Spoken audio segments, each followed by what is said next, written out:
this gain. It's a 4-yard pickup there, and it leaves them with 3rd and 5. Nice job there defensively on 3rd down. Not only did they string the play out, but they didn't allow any room for a cutback. Really well organized on the defensive side. Here we go now. 390. Now they run with a backup. It's Chris Ivory. And he's going to be brought down just shy of the 5 at the 6. Call it a 4-yard pickup, but it leaves him a few inches short here on 4th down.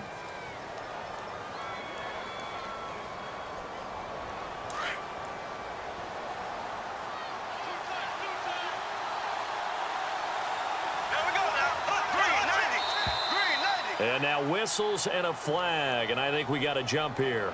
Hoping for a 4th down stop. Instead, they flinch and move the chains. Flinch, jump, not watching the ball. All the sins that you're not supposed to commit, they come into play there. They'll try to punch it in with Fournette. And the second wave of tacklers is going to get him as they stop him behind the line. It's a loss of 5 there, bringing up 2nd. Well, add that play to his resume reel because he went to the Pro Bowl last year. That's how you go to the Pro Bowl. You make plays like that, big-time penetration, and throw people for losses. And he's able to get this down to the 5-yard line before he's out of bounds. They get 3 yards closer, but still work to do. It's 3rd and goal.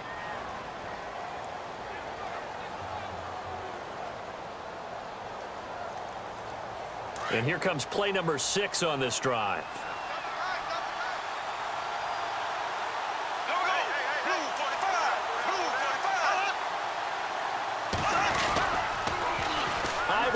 A little 360. And he'll be brought down right on the edge of the goal line at about the 1-yard line. It'll be a gain of 5, but they do keep him out of the end zone, and now it's 4th down.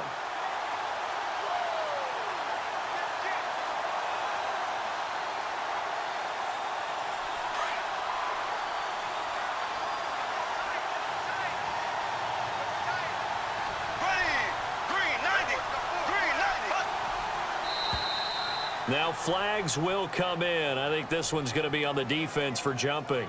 So the pigskin will move from the 2 down to the 1. And I have not met an offensive line yet that doesn't think they can get it in from the 1-yard line on a running play. So on 4th down, Doug Marrone going to send out his field goal unit. From the left hash, he'll have to cut this at a tight angle. And Lambeau will put this one through. And they are on the board, but still trailing. It's 7-3. So a field goal here. They're still down, but they put a dent into that lead before the break. And that's got to feel good because now they've seen that they can put some more points on the board, and that gives them a whole second half to get back to where they want to be, and that's in the lead. Well, before the possession switches here, I had written down that I wanted to talk about some of the awards this past season in the NFL. We know Brady was the MVP, but Todd Gurley, Offensive Player of the Year. How about that for a bounce back? Many were questioning whether he'd had a sophomore slump the season before. Didn't even get to 1,000 yards. Was a dominant force in 2017. How about his teammate Aaron Donald on the defensive side? He took home Defensive Player of the Year award. Yeah, very impressive. They had both sides of the ball. Sean McVay deserving, I think you would agree, of Coach of the Year. Yeah, definitely. I mean, what he did for the Rams when they went from last in the league in scoring to leading the league in scoring and winning a division title. And how about the New Orleans Saints? Rookie of the Year, offense and defense. Alvin Kamara on offense, Marshawn Lattimore on defense.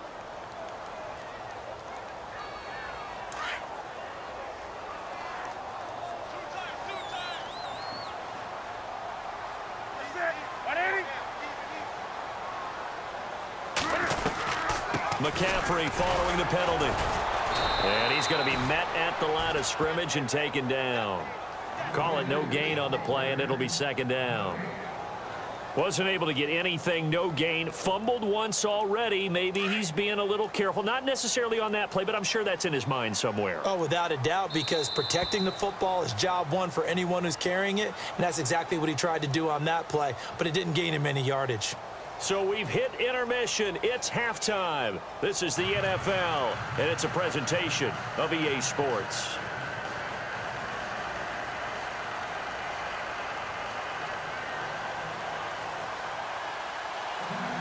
So both teams have their marching orders, and we'll get going again here in quarter. number 3.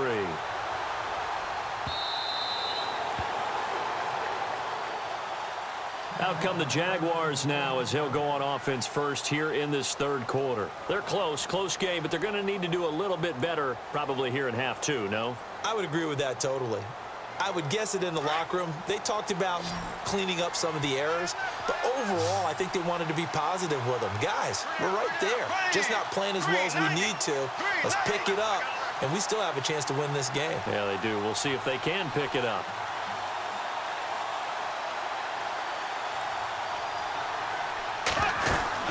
Second half beginning with a run from Fournette.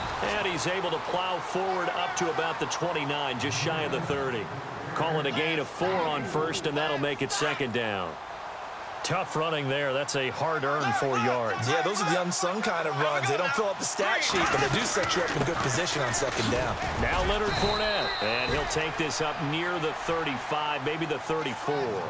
That's going to be a 6-yard gain. It leaves him with third down and just a yard to go.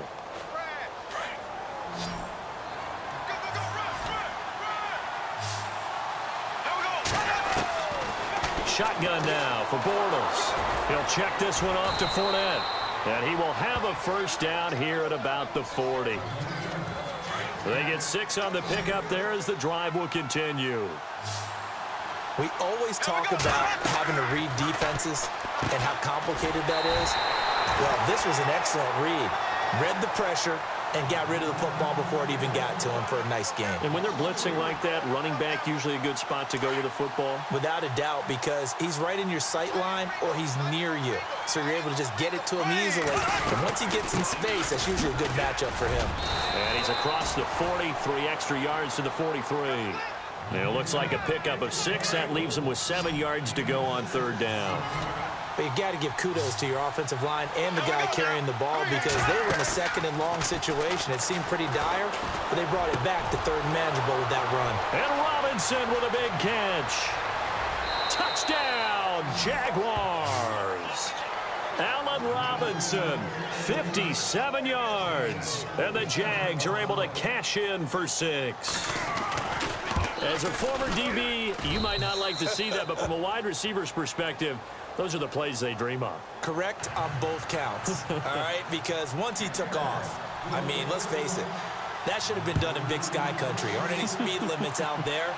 And off he went. Glad I wasn't the one trying to chase him. This fielded at the 2. Then he'll take it past the 25 and up to the 28-yard line.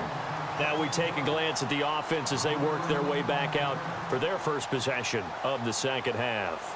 They're down in this game. A chance for the offense, though, to put something on the board, get some momentum here in half 2. Try and get things kick-started for them. And you know at the half, they discussed how they were going to get that done. This is where scripting comes into play a lot of the time. How many plays do you script coming out of the second half? Most of the time in the first half, you're scripting 12 to 16. I think in the second half, you're really scripting more like 8 to 10. Kind of a starter or an opener, whatever terminology they use. Just something to get you off to a quick start. Out of the gun, Newton. Caught left side by Funchess. And he's going to be taken down here with a penalty flag on the field.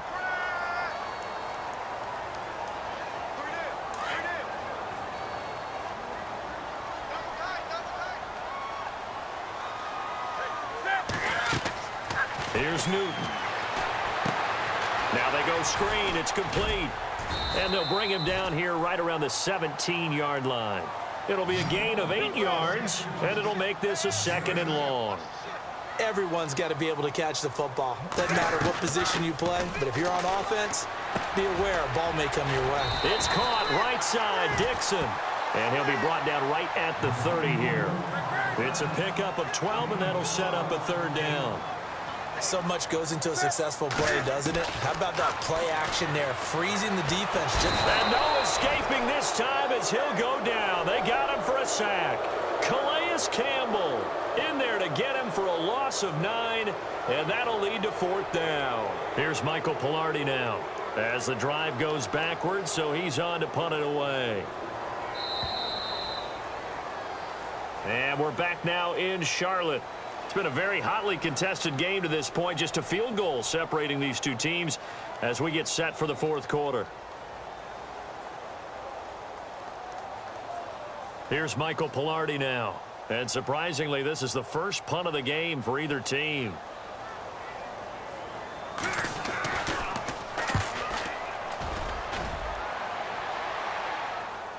Fair catch signaled for and taken just shy of the 30-yard line. So a change of possession here on the punt. And the Jaguars go on offense, first down and 10. Out comes the Jacksonville offense as they get set to take over here. And they're hoping to redo their efforts in the last drive when they got into the end zone. And just think of what it's like now on the sideline, because when you score a touchdown, you have to go over and look at the tablet and see what you did on the last drive. When you scored points, it's a whole lot better view than when you're trying to figure out how to fix things there. Just a yard on the first down carry, so it's 2nd and 9.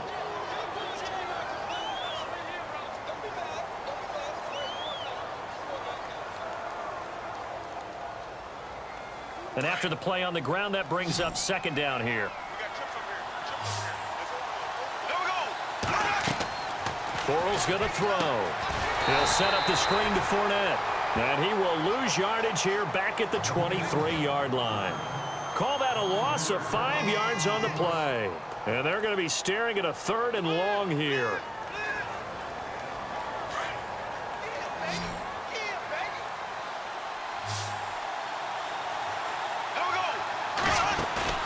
The play fake to Ivory. Now Bortles. And that one drops incomplete as he got popped as he was throwing it.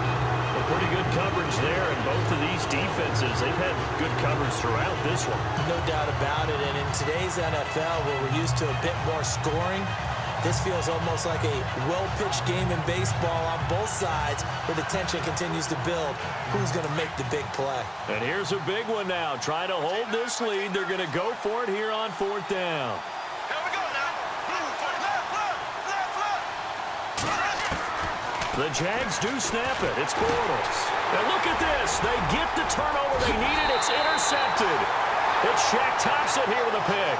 And he will bring this one back. It's a pick 6 for a Panther touchdown. Coaches always tell their players someone's got to make a big play, but what they mean is a game-altering play, a game-changing play, a turnover forced, and we just got that. I mean, how about that play, Brandon? Yeah, a pick 6, 4th quarter, that is a game changer. Someone read their keys, and someone had the courage to go after the ball right then and there. And it gives them the lead.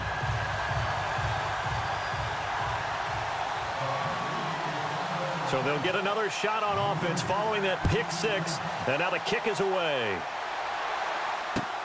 Here's Corey Grant now to return. And he'll get across the 20 before he's brought down at about the 23-yard line. And out now comes Jacksonville as they get ready to go.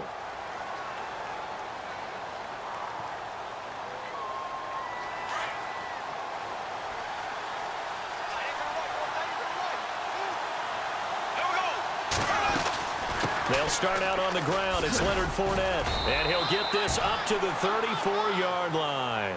Give him 10 yards there, and about by the nose of the football, he's going to have a first down. Well, partner, I know this type of running back. I mean, this size, this intensity usually gets better as the game goes on. I just tell you from experience, the first few quarters, oh, you're eager. You come running up there, I'm going to tackle this guy. By the 4th quarter, you're coming up and thinking about it. And D-line wearing down 4th quarter. Yeah, that's not a guy they want to see consistently.